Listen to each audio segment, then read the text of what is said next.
Hello, everyone. This study addresses mental health disparities among adolescents in underserved communities. It examines the crisis and proposes data-driven solutions to support vulnerable youth through policy and systems change. Adolescent mental health is a growing crisis. Depression, anxiety, and suicide rates among teens have surged in recent years. What's even more alarming is that low-income youth are twice as likely to go without treatment. Without early support or preventive services, many turn to emergency rooms, highlighting the gaps in our system that urgently needs addressing. Recent CDC data reveals that 1 in 5 adolescents ages 12 to 17 has a diagnosed mental or behavioral condition, anxiety having 16.1%, which is the most common, followed by depression with 8.4%.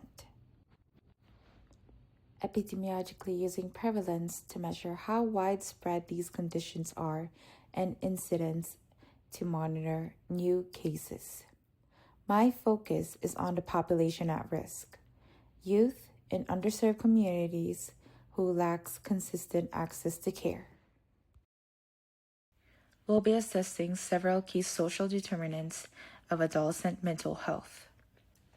Access to care remains a significant barrier, as many teens lack insurance, transportation, or local mental health providers.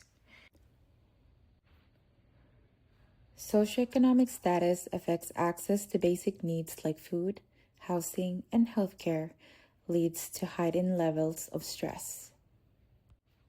Schools without trained counselors or supportive spaces may miss early warning signs.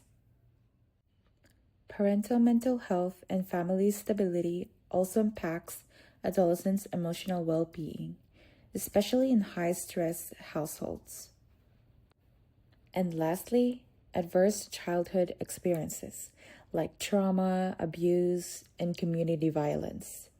So understanding these factors will help identify where support is most needed and guide targeted interventions.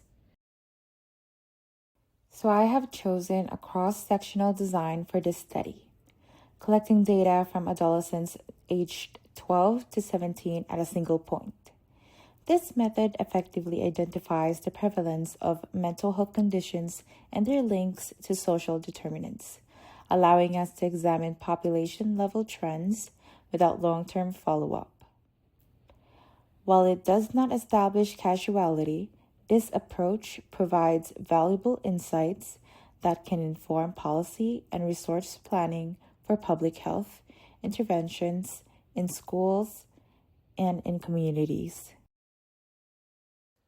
Ethical considerations in adolescent mental health research. Sensitive data will be anonymized and stored securely to safeguard privacy. Compliance with all IRB protocols will be upheld to ensure the safety of the participants.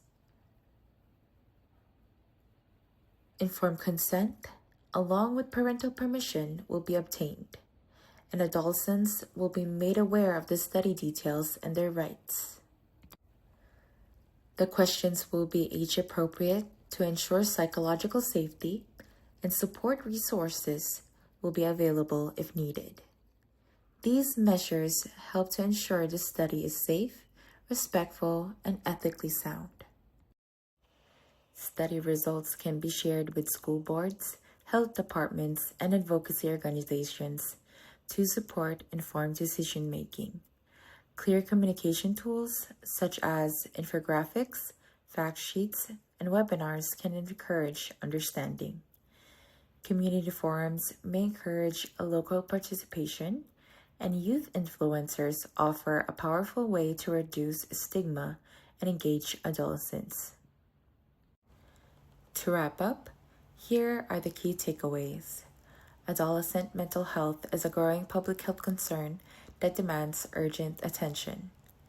Early intervention and access to care can make a lifelong difference for at-risk youth, And finally, real change requires collective action from schools, communities, and policymakers working together to create supportive systems.